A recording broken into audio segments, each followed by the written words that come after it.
Ndewo ndị ọma na-ege anyị ntị. Ọ ka bụkwa n'obi Voice of the East ebe ihe niile na-akpọtụ. Tupu ngwa unu onye mụ na ya nọ tata, ọ ka bụkwa nwaada Amarachukwuka. Mụ na ezigbote ikorobịa ọkwụlụ ọkalịsịa nwoke ọ ga-abụ a sị na afụ dị mkpa eme gịnị afụ ogologo imi ya. Mụ na ya nọ tata onye ma nkwucha mana ọ ga-aka mma ka o si ya n'ọnụ pụta. Onye mụ na ya nọ tata bụ no other person than Mr. ama m nụ na-ege ntị Mr. Mr. Onyeabor. No, sir, welcome. Thank you very much. Thank you. Dalo. Akọwara m gị ọfụma. I did not do justice. Akọwara m gị ọfụma. Achọrọ m ka ijiri aka gị kọwalụ ndị ọha na eze onye bụ ọfụma. Afọ m bụ Charles Onyekachi Onyeabor. Abụ m onye Enugu steeti. Mụ bụ ọkpara William Onyeabor. Na ọ bụrụ ka ga-elota legend anyị na-agụ egwu. William Onyeabor nke anyị. Nke gụrụ when they go in is smooth and good many people. Bubi yofe.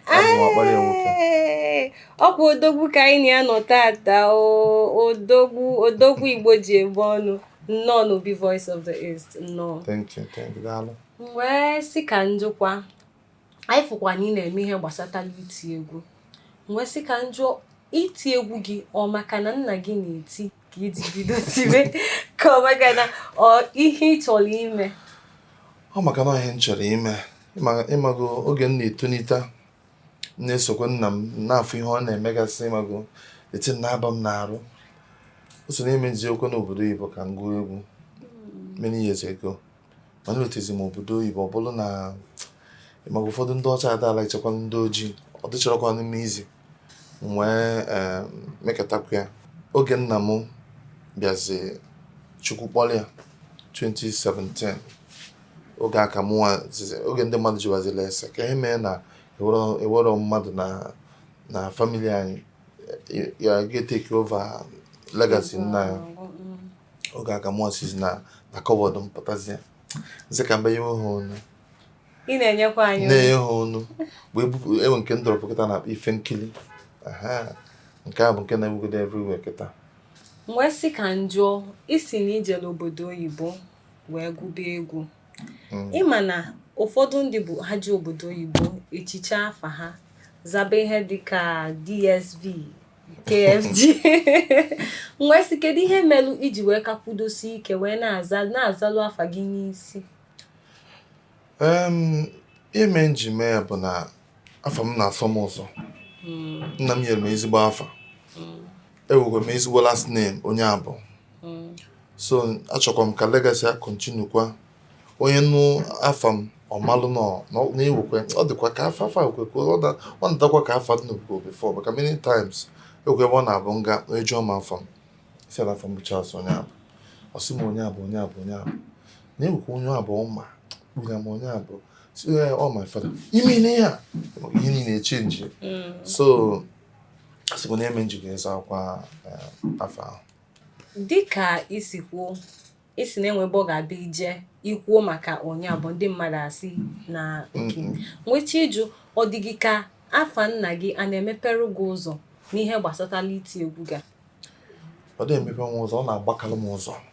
Ọ na-agbalị ya, ọ na-apịatụ especially n'obodo oyibo maka nna m dị more popular n'obodo oyibo karịa na Nigeria. So ebe ọ bụla m bịa mkpọkwa afa m maka na Italy ebe mụnwa bi enwere ka nkọrụ n'ofu akụkọ.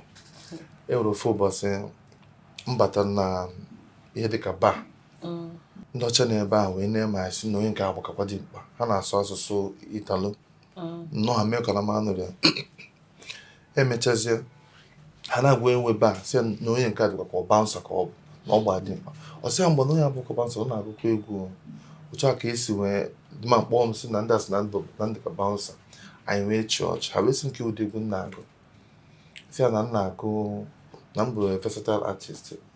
Asị m oke ka afa m ka ha chọta m ka ha follow m nsị ha Charles Onyeabor ka dị na type of the ten wee sị m na m nwere afa one Nigerian artist dị very powerful many years ago. Nsị ka afa dị ma nsị William Onyeabor. ọ na-eme anya si mmasị gị si William Onyeabor ọgwa onye na-enọ si ya igwe a ha nọ na-agba ha na-agbagharị na palọ round ụbọchị ha mee birthday nakwa nwa ebe ha ọtụtụ rufu mkpụkwa onye ọzọ akpọzi vidio kọl ha na-eti mkpu ụkwa from there ọ bụ na ha bụkwa ndị redio otu aka egwu nsigazi na redio na-etalo niile mana supermarket ebe niile so afia na-emepere m ụzọ ọ na-agbakakwa agbaka mgbadi ọ na-agbake eziokwu nwa si ka njọ ya bụ egwu gị ife nkiri maka egesịrị m ya gekwa ya maka taa wee na-agba nnọọ ya bụ egwu nwa si ka njọ nke a gasị enwere ihe ọzọ anyị na-atụ anya n'aka gị anyị nọ ọrụ ugbu a anyị nọ ọrụ eche egwu ndị ọzọ anyị na-ahazi egwu dị n'isi akali na akali aga na-adrọp steady na asụ nwa legend anyị kwesịrị na anya back to back anyị ga na-eme ike anyị mana ugbu a ndị mmadụ ka nsị afụ ka egwu si agwụ ụfọdụ ndị amazi ihe bụzide egwu noise karịzi mana anyị na-eche njem anyị ga na-eme ihe kwesịrị na-eme ọzọ dịka ịbịa wee bụrụ enwere ihe dịka ihe na-egbochi gị maọbụ ihe ị na-efesi any challenge ihe gbasatara iti egwu gị na obodo anụwa bụ Nigeria? The only challenge m na-enwekwa n'ihe bụ na ndị side anyị ebe a ha kwado ha support onye na-adịbeghị popular sọsọ ịdị popular ka ha na-support ebe n'obodo oyibo example onye DJ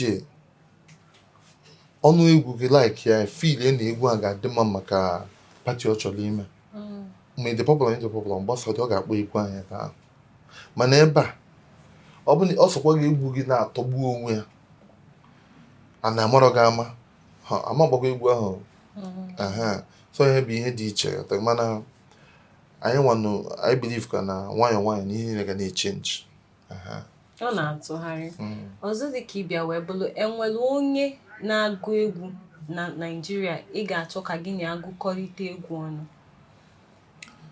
Ha jiri nne akali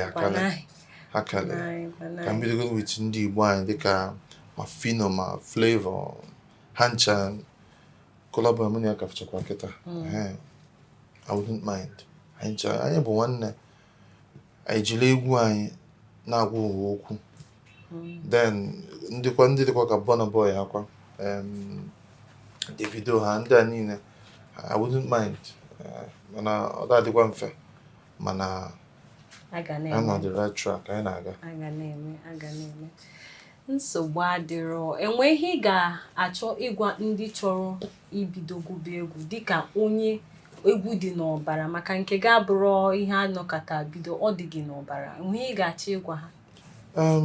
Ihe m na-ekwudebe bụ ihe ọbụla onye chọrọ ime n'ụwa ọ bụrụ sọsọ egwu ụjọ atụna gị mewe ya ị ga-erute na ewere onye pụtara onwe ibi forever so nke ọbụla ị chọrọ ime mewe ya dị consistent.